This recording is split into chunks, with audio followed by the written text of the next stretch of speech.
2022 के बाद ऐसा क्या हो गया कि ये सब कुछ इलीगल हो गया? भाई फाइनेंस डिपार्टमेंट ने, ट्रांसपोर्ट डिपार्टमेंट ने कहा, प्रपोजल दिया, कहा कि भाई सैलरी के पैसे 2 महीने से सैलरी नहीं रुक रही, सैलरी नहीं आ रही है, सैलरी के पैसे दो। और जो ही ये फाइल गई तो फाइनेंस डिपार्टमेंट कहता है कि भाई ये इलीगल है, इलीगलिटी है इसमें। भाई ये कैबिनेट का सैंक्शन नहीं है 2015 में। तो फिर जो अभी बाकी साथियों ने कहा, गोयल साहब ने कहा कि अगर ये फिर इलीगलिटी है तो फिर वो सभी सेक्रेटरी जिम्मेदार है, तो सबको कार्रवाई करो। इस सिविल डिफेंस में कार्रवाई क्यों कर रहे हो? इस बच्चों पर कार्रवाई क्यों कर रहे हो? आप क्यों नहीं कार्रवाई कर रहे हो? सभी सेक्रेटरी जिसके समय में ये पैसे गए, फिर तो उनकी नौकरी जानी चाहिए, इलीगल काम हो गया।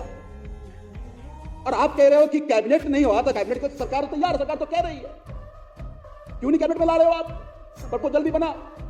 तो मुझे यह लगता है कि आज भारतीय जनता पार्टी के कहने पे जो दिल्ली की इस सिविल डिफेंस वॉलंटियर के साथ जो बदला ले रहे हैं, ये बिल्कुल ठीक नहीं है। एलजी साहब को समझा नहीं करना चाहिए। एक बात बताइए आप कि ये ट्रांसपोर्ट डिपार्टमेंट, ट्रांसपोर्ट मिनिस्टर के क्लियर डायरेक्शन के बावजूद आप कैबिनेट में नहीं ला रहे हो।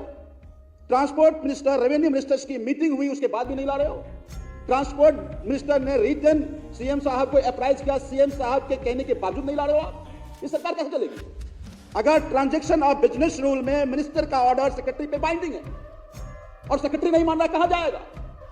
मैं आज सदन के माध्यम से माननीय सुप्रीम कोर्ट को भी कहना चाहता हूं कि अब आप एक ही आप आश्रय, सारे ऑर्गन, सारे मशीनरी फेल हो चुका है। अगर यह फैसला नहीं हुआ तो दिल्ली की जनता पे आफत आ जाएगी।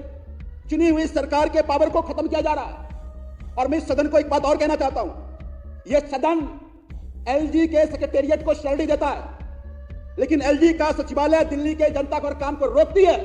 ये सदन एलजी के सचिवालय के सैलरी को रोक दिया जाए, नहीं दिया जाए। चलिए, बहुत बहुत धन्यवाद। तो मैं आपके माध्यम से अध्यक्ष महोदय 3 निवेदन करना चाहता हूं।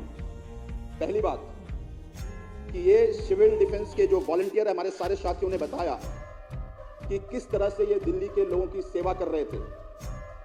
तो अगर ये सिविल, अभी नरेंद्र पाल पाटिल से बात भी हो रही थी कि अगर निष्काम सेवा की बात भी है, भैया 270 डेज मेरे ख्याल से चलाओ डिस्प्यूट एक्ट में कि 240 डेज, ये 240 डेज काम करते हैं। इंडस्ट्रियल डिस्प्यूट एक्ट के तहत इनको रेगुलर कर दिया जाए, ये रेगुलर हो जाए। दूसरी बात कि ये जो कैबिनेट के लिए फाइल बना था, ये मिनिस्टर के पास सेक्रेटरी इमीडिएटली भेजे। तीसरी बात कि अगर इस फाइल को कैबिनेट अप्रूवल के लिए नहीं भेजा गया तो फिर ये 10,000 सिविल डिफेंस वॉलंटियर भी